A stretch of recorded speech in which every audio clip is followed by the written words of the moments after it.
Potassium.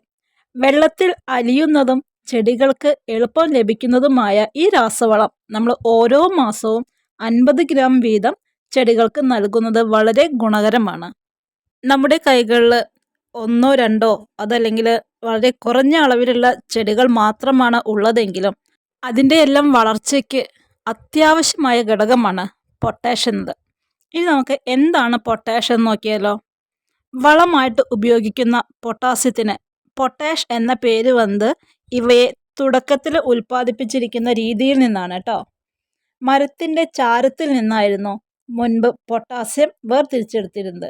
ഇവയെ പിന്നീട് വലിയ ഇരുമ്പു കലങ്ങളിൽ ബാഷ്പീകരണത്തിന് വിധേയമാക്കിയിട്ടാണ് ഉൽപ്പാദിപ്പിച്ചിരുന്നത്.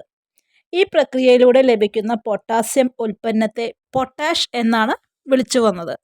കൂടാതെ ചെടികൾക്ക് നല്ല വളർച്ച ഉറപ്പുവരുത്തുവാൻ പൊട്ടാഷ് സഹായിക്കുന്നു.